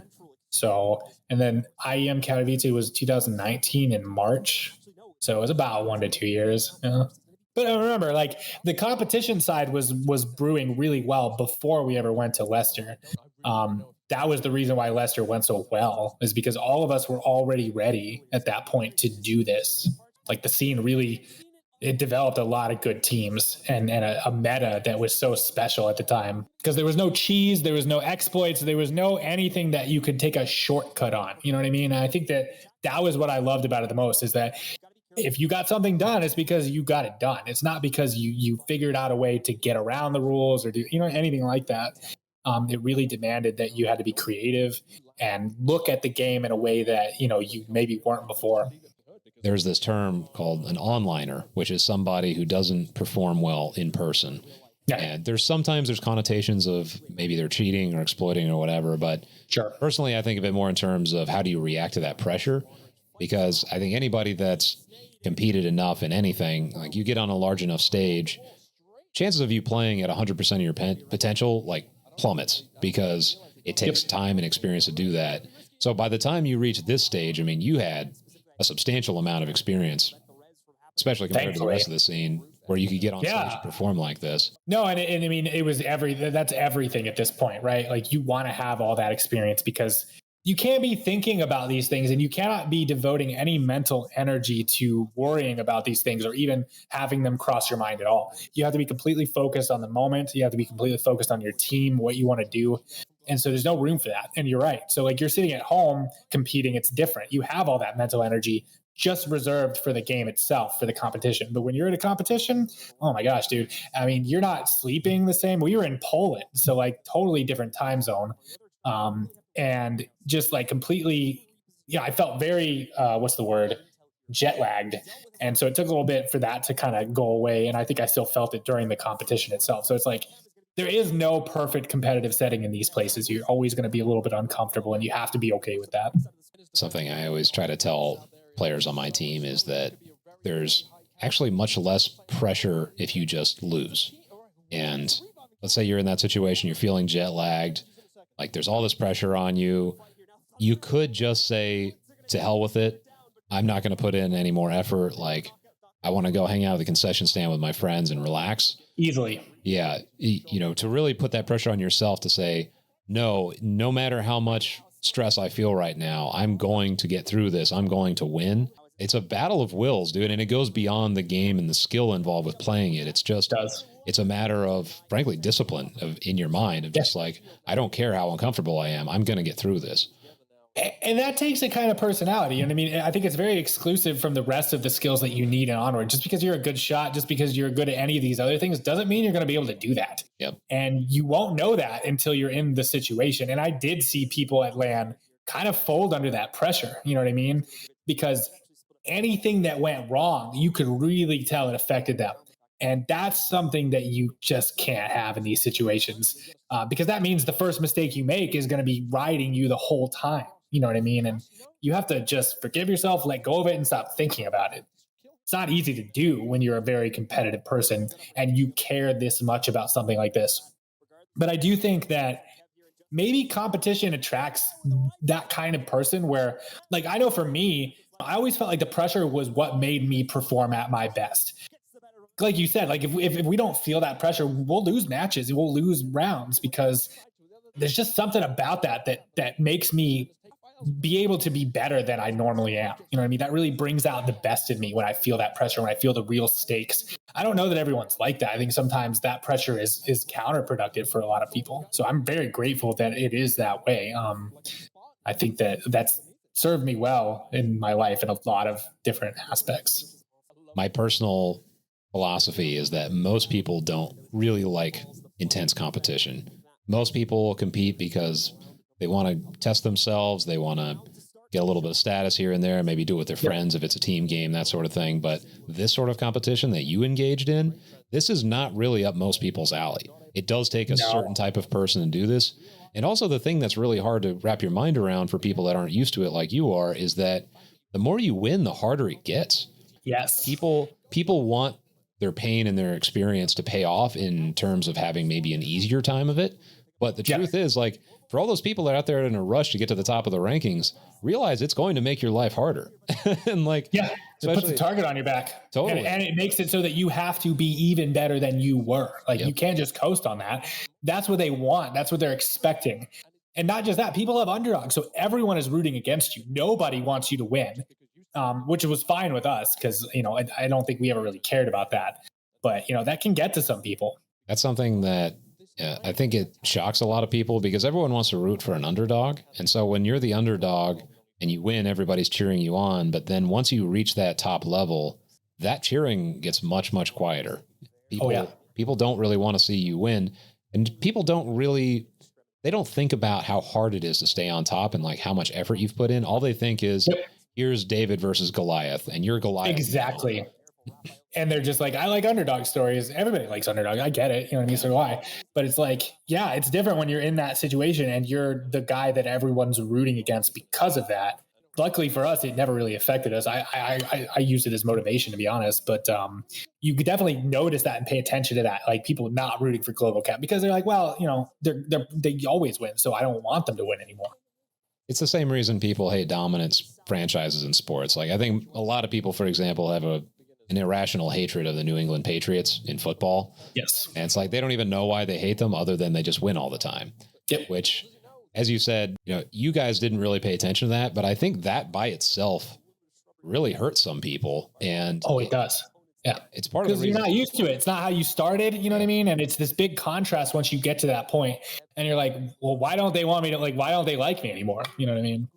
Yeah, it feels good rising up and people are cheering you on. And then all of a sudden people are trash talking you all the time. And it's really for no reason. And it's for no reason. It's just because you happen to win and people want to see you get dethroned, just like they were cheering you on to dethrone the person that was above you.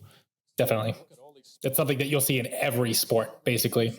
And I will say that was the other thing that was remarkable about you guys, just the consistency of winning, because it's hard to get to the top. It's very hard, but it's far more challenging to stay there. And you guys, you guys managed to do that with 5 championships? Mm-hmm. And the majority of the live events. It's definitely not an easy task. But like I said, I think that our team attracted the kind of person that the pressure really made us perform better. That's a good, that's how that's an indicator if you're in those situations and you just really take well to them. But like you said, it's not a lot of people that are like that. And I think that back to your recruiting question, that was another thing that we really looked at, and it's not something that you can see really easily. You have to spend a lot of time with someone to see that in them. People can put on a front, but you have to see how they behave once the shots are going off, and you have to see them under pressure. You have to see them when they're not comfortable. You have to see them when they're not happy about what's going on and what they do about that. Exactly. Because that's honestly the path to victory for most people. It's not, I'm just the best and no one will ever beat me and I'm so dominant that I have no pressure and no one can even stay. No, it's not. There's very few champions who are that dominant. There are a lot of champions who appear that dominant, but that's different. And I think for us, I don't know. I definitely feel like we were quite dominant.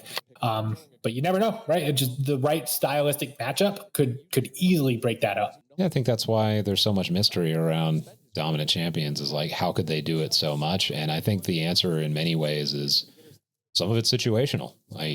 Obviously they're very, very good at what they do, but I think you look at every championship story, there's going to be some element of luck.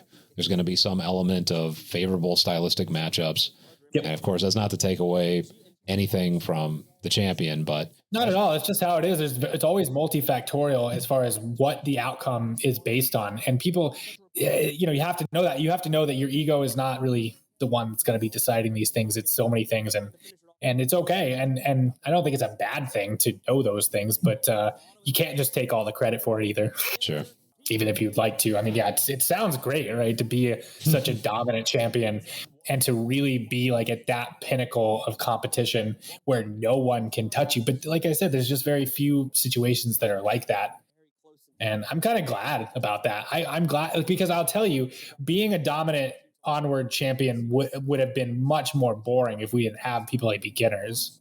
No, rivalries are so important in situations like that because that's what keeps you guys sharp. It's what keeps you guys at the top, is that you get to face off against quality competition. There's nothing fun about, like you said, just kind of gliding through a championship. Who wants that? No. Well, and you never test yourself and you never really get to hone your own skills. I really believe that a lot of the pressure that we got from beginners and other teams is what crafted us into the machine that we became. It wasn't about just being that good by baseline at all. It was really about putting us to the test and figuring out what you could do to adjust. It was just a constant back and forth of that. Like, play them.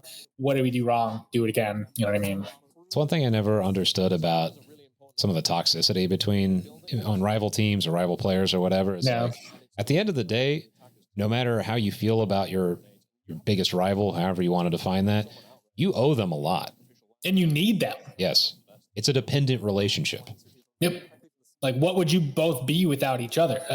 Not nearly as much. You would not have the opportunity to show your skills, to improve those skills. I mean, to test yourself, you need a test. I think those in competition like you and I, who really approach it from the way that, like, hey, I want to be the best person I can be. I want to be the best at this, but I also want to, just approach everything from that sense that, like, it really matters. You know what I mean? So I don't know. Like, I think that it just takes that kind of person. Absolutely. Now, I know we've been talking quite a bit about more abstract concepts, and personally, I've been enjoying the conversation. I do want to make sure we're watching the match a little bit, though. Sure. Yeah. So we're at 1-1, and this is This is beginner's pick, so they pick quarantine because you said that you guys banned downfall, right? Yeah, so they have the last pick, and we were okay with it because we like quarantine just as much as they do. So it actually worked out really well in the map ban pick type situation because this is the last map. We're 2-2 tied up right now. And this is the smoke pass that I told you about earlier. Yep. Where Raph just, oh man, I loved this. We could go anywhere on quarantine with this. Like you can see they're watching us cross, but they're like, well, we can't do anything about it because the cloud is so big. We don't know where they are in it. I feel like that's almost a signature move from you guys because I remember when we played you in season 9, I think it was, you were doing that too. And I've seen you guys on footage do that a ton of times. Yeah. And it's so effective. Like you couldn't do anything about it. Nope. Yeah, we started doing that and we never really stopped because we just got, because you couldn't cross to those places otherwise. Even if you have the shield, if they get any angles on the shield, you die. You know what I mean? So it's like the smoke really occluded any angle they could get. And man, that was a big key to victory for us because on quarantine, you have to be able to surround the objective. You can't surround the objective if you can't cross certain streets. And you remember how open those streets are. Like, look at that, incredibly open. So it's like you really have to devise a way to get across that is like that. And that was the only one that we could find. I also want to point out for the newer players that never experienced the old version of quarantine, you ever wondered why we call that building in the middle burning? This is why, because it was in fact on fire in previous versions of the game. Yep. And by the way, Quarantine 1, the original Quarantine 1 is probably the best Onward map ever because whatever the objective was, there was multiple routes to get to that objective. You just had to find them. On a lot of maps, it's not the case. Like there's an optimal route and there's an optimal way to do it. But on Quarantine, not really, which is, I think, why it was our favorite map. Well, in the newer versions of it, it's even more of a wild card. I think there's 14 objectives, if I remember correctly. And oh, wow. It's just an absolute plethora of possibilities in front of you for every single objective. Oh, man. So you can see, like, we're putting pressure on all sides, basically. We have people in the center trying to get the attention, and then we have people on the periphery trying to take advantage of the openings that those in the center are creating. And it was a great formula, honestly, like, because when you're making everyone look at the center, that's how you create openings for everybody else in the periphery. And then that also in turn creates openings for those in the center because the chaos that the ones in the periphery are creating creates even more openings. So that was our biggest thing, was making openings for your teammates. If you're sitting in the center and you see an opening for somebody, do it. You know what I mean? I think that was our key to victory for a lot of matches. It's just like, I would be somewhere and I'd be like, hey, I'm going to start shooting at this guy or throw a nade over here, throw a bunch of smokes over here because it's going to create an opening for him. And that's how we all thought. So you had 5 people doing that at the same time. Yeah, and that's not something you can really plan for as a defense either. I mean, you know it's coming, but you don't know exactly where it's coming from. You just kind of have this vague idea that this is how they're going to attack. Yeah, or the timing or any of it. You know what I mean? You even if you know like exactly what they want to do, you'll never be able to figure out when they're going to do it. I just want to point out this knife too. This was a crazy play. So you can see Rav is moving in. And you can't do this anymore with the shield, but you could get up and sprint with the shield up. And so he knifed Kev, and it was amazing because like we had crossed the street over there at Marsak Tower, and then he crossed the next one to sneak up on Kev like that. And that was a big part of our strategy, was to get everyone like on the far left, get someone on the far right, and then get a couple people in the middle. And so we would usually put smokes out like on the center street right there, right before we're about to go in from all sides, basically. But we wanted to get picks before we do that, right? And so I think that's kind of what this part's about. But we know the pressure's on, and so that's when we're starting to move. You guys use any kind of explicit signals? Like, did you have a code word? Did you use your radio, and just so everybody knew it was go time, or did you just use the smokes as this? We would just basically go off of what we're seeing. All of us, but like I said, like we recruited people who really had that game sense to where you don't have to tell them. They're like, they see it. They see the smokes go out. They know how to support those. They know what to add to them to make it, work. And I think that's something that's so hard to get out of somebody. That was the number one thing we looked for in the recruiting process, was someone who could adapt, see the openings, and make other ones. If you do those things, like you just win. Yeah, that sort of subliminal communication is so hard to find, and it takes time to build up too, which is the hard part. But it does. I know I've personally seen players struggle because they feel like everything has to be explicit, and it's like you have to sit them down and say, look, this isn't going to work in this game, you can't have explicit instructions for every play. It has to be a matter of feeling out things and knowing how your teammates are going to play off of you. Yep. No, I mean, it would be great if you could plan for everything. And then we had recruits a couple times that were like that, and it just didn't work out. We were just like, we can't give you a plan for everything. We can't say what we're going to do in this situation. We're going to have to figure it out on the fly. That's what we do. And they were just like not working well with that. So yeah, and I think that if you do approach Onward like that, you can never get to the highest levels. It's just not going to work.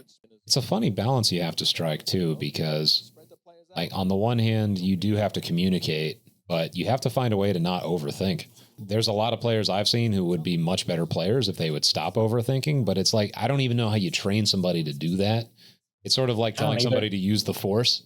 But exactly. It's something you can't be told, and it's something that either comes naturally to you or doesn't a lot of the time. And yeah, I think you can learn these things if you really want to, but it takes that kind of awareness of what you lack.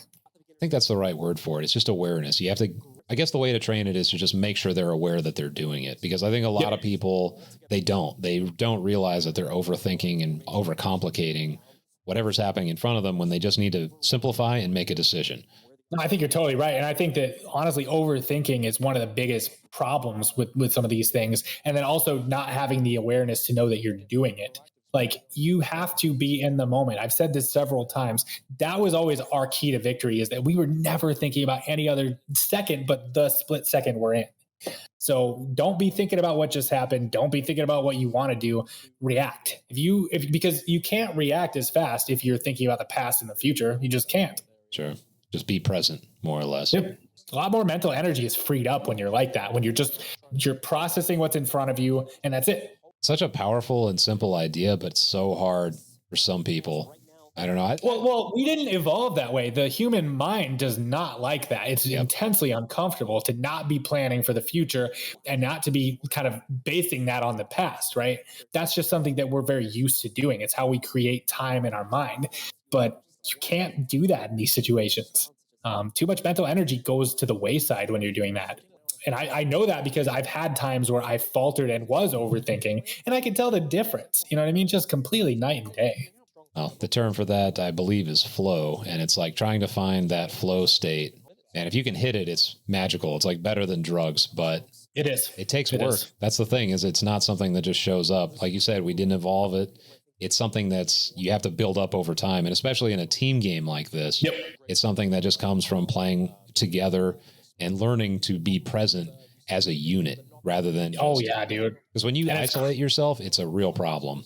It is. And it's crazy because if you don't have the right people, you just, it's not going to work. You cannot tell someone these things. Either they pick up on it or they don't. That's always been my experience. I've never been able to train someone to do this. I've always recruited people who already naturally do this.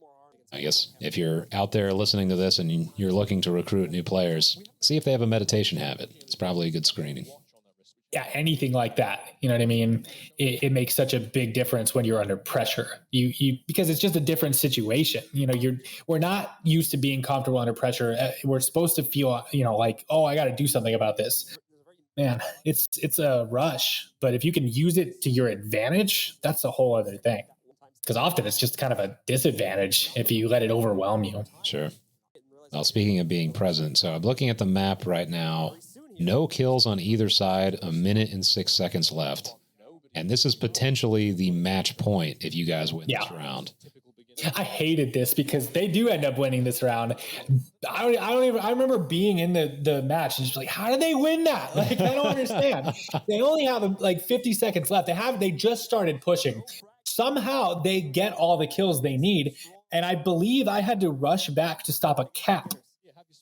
And I remember thinking, like, how did we let them do this? This is actually a defensible objective compared to a lot of the other ones that you have on this map. And somehow they still got through. I was just like, man, can we just end it here? Like, we were all exhausted. Yeah, that is the worst, dude. When you have everybody up with that little time and then you end up losing. That's happened. I know, obviously, it's happened to you, as we're seeing here. It's happened to me plenty of times, too. And it is such a frustrating feeling. It's incredibly rough. And I believe this is me rushing back. Yep. And I was like, can't let them cap, because then we would have lost. Like, and it was a situation where I was like, there's no fucking way they're going to be able to do this. But they got close enough. So I was wrong about that. And the funniest thing is that the next round, because they won that, we basically get the hardest objective to attack on this map. So we were just like, if we were ever a team to tilt, it would have been now. Because this is an objective that we like half the time won't get in a match, just in any match, because it's so hard. I was gonna say, we got shot at across when we were crossing that street. Smoils shot at us and almost killed one of us. Don't know how he got the angle either. See it right there. Yeah. And it freaked me out. And I was like, we can't start the round like this. Like, geez. Man. And we had this whole strategy about taking Marsoc Tower. It was all about going into the far right and killing the guys in the hills, like the windmill hills, and then surrounding from both sides. But if you don't get windmill hills, you don't get the objective because it's such a good defensive position. So you can see Woods 43 is there in the windmill hills, being pretty careful about how he peeks because he knows, if you die there, your team probably loses. So it's pretty tense. You've got Pants on the other side. Him and Arsenic are going in from the left side. Otto, Raph are on the far right, and I'm kind of in the center right at the moment. We're just creating our surround. But the key to victory here is to kill Woods 43 in the windmill hills. If he doesn't die, we don't win. I cannot think of a more tense situation than this. So each of you has 2 maps, and this is match point because you both have 2 points on this map. Yeah, it's like literally the closest you can get in any competition. And we got the hardest objective to attack. Like, we hadn't gotten this objective yet, so we never got to defend it. They were the only ones that got to defend it. And I remember thinking in my head, I was like, man, like, this is crazy. Like, this is the hardest objective. I'm not exactly sure, but I didn't really go beyond that. I just went right in and stopped thinking about that.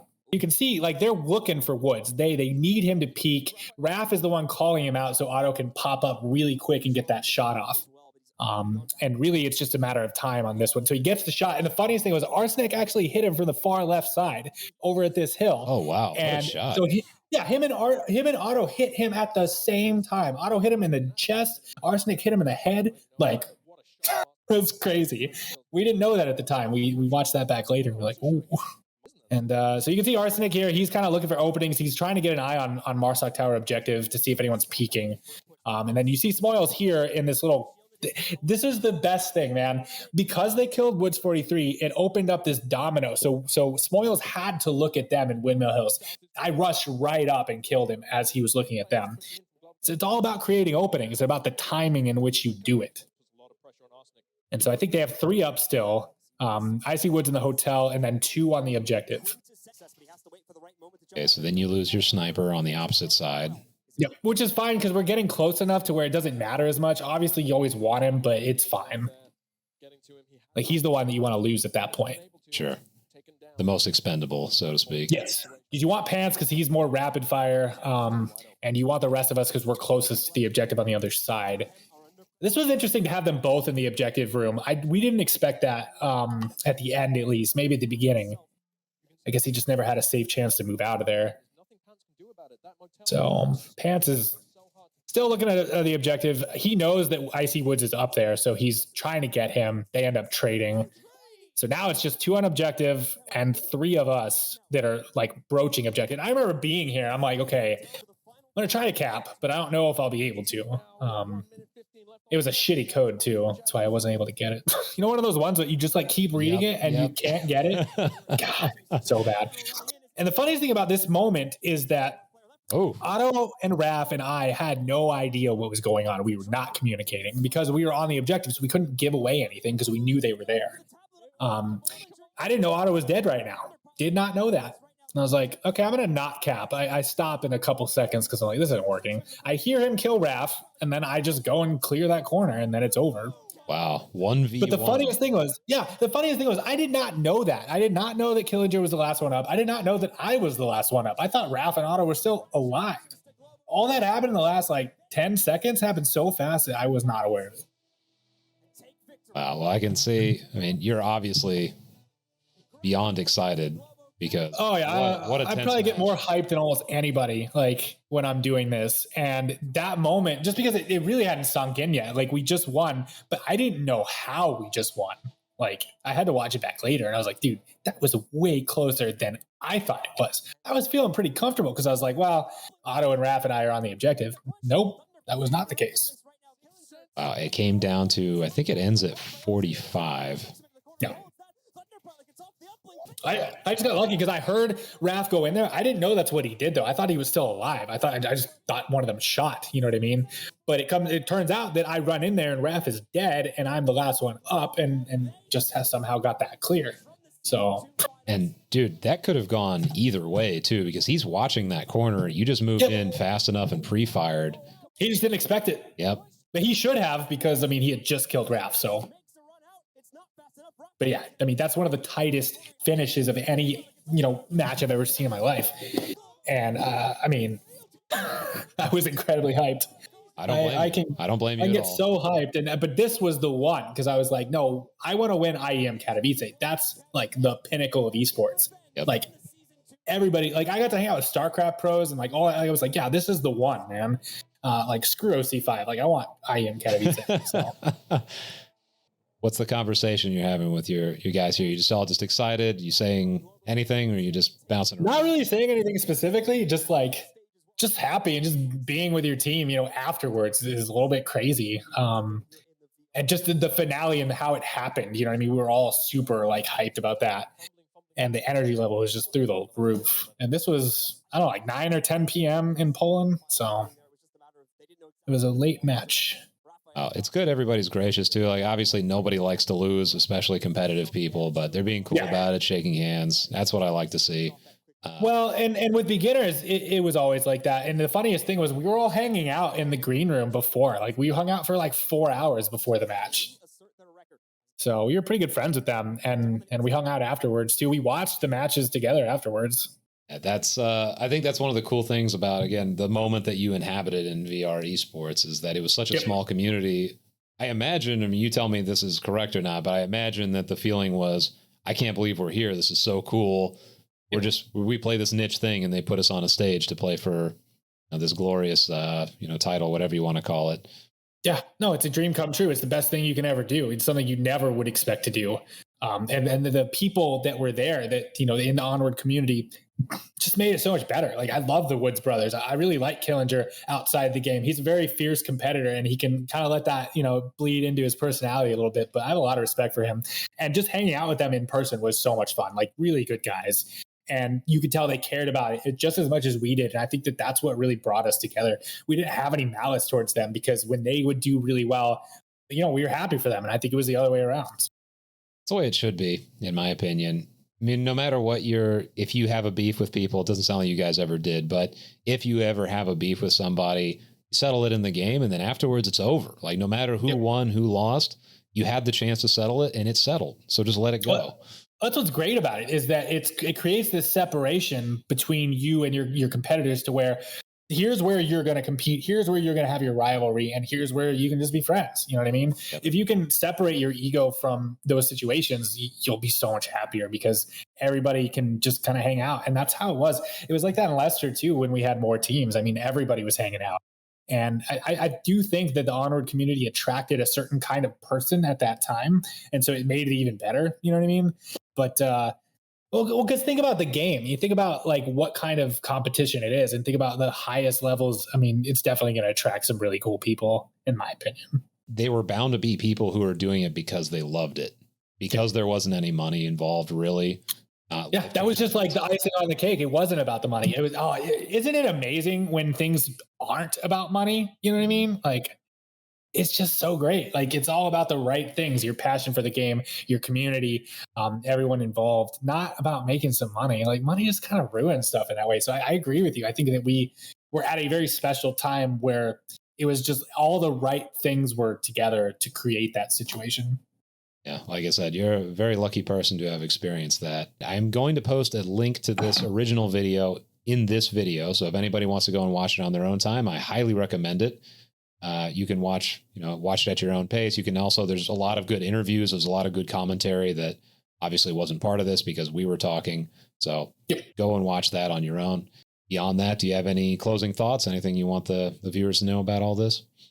Well, I mean, I think that this is the match. If you want to look at the golden age of Onward, this is the match that really exemplifies that. Both the build of the game and the teams that were involved and just the production value, like everything came together on this one. This is VR esports. This is what we were working for. And so I'm just really happy that I was able to, in any capacity, to be a part of this in the way that I was with my team, with my brother. I mean, I will always feel incredibly lucky and grateful for these situations. And it made me a better person. You know what I mean? Like, you don't know who you are until you really put yourself in a competition, a real competitive setting where you can see like what your deficits are, what your strengths are, and what you want to work on. You know, it's just like, I'm so glad it happened because, like I told you before, I never did sports and never liked it and just never understood the competitive drive until I did this. And now, I mean, I totally get it. And I want more of it. So, speaking of more of it, you are competing in Vale in the upcoming tournament, correct? Yeah. So Globochem is playing Vale right now. Vale VR is a VR FPS that's coming up. It's going to be in beta in July.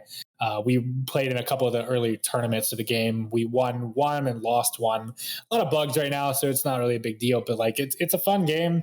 And again, I just love to compete with my team. And I think for Vale, it's just about the netcode and the PC VR aspect because we were kind of spoiled on Onward before it went to the Quest. It just had the greatest like performance and all the bugs that are there now, it wasn't really there. So we're pretty tied to PC VR in that way. I think that's what attracted us to Vale. Nice. And for anybody who doesn't know, he is on the board of the IVRL with me, and we are going to be putting on a Vale tournament in the near future. There will be more details released. In the meantime, I'll just leave you with that. That was a fantastic time. Thank you, Thunder, for bringing in all those thoughts, all that perspective. I know there's a whole generation of VR FPS players, VR esports players in general who really appreciate it, who haven't been around nearly as long as you have to really see where it's come from. So, oh man, yeah, no, I'm happy to do it, and I'm just lucky to have been a part of it. So, anybody that's looking to get into this type of thing, I highly encourage it. Just find the right people, find people that you mesh with really well and have fun together, and just go and compete together, get better together, lose and win together. There's something very special about being a part of that kind of team. I think something to emphasize too before we go is just don't worry too much about winning when you're starting out. Just do it for the experience. Do it because it's a lot of fun, something you can do with your friends, something that, if you win games, that's fantastic, but just do it because it's just a great thing to do with other people. And it's a great way to discover who you are and what you're made out of, as Thunder was talking about. And you'll find that you don't have to put that type of effort into, you have to just play together, be willing to get better, be willing to look at your deficits, but not necessarily freak out about the competition and over prepare for everything and just go super hard. That's not really what brings, victory. It's not. You will find a dynamic and it will work or it won't, but it's not going to be about that sort of thing. We were a team having fun together. We realized that our dynamic worked really well in competition, but it wasn't one before the other, so. Right on. Well, great words of wisdom to end this on. Once again, thank you, Thund3rPilot, for coming on, captain of Globochem and board member of the IVRL. And this is your old friend Theta, the monotone messiah, signing out.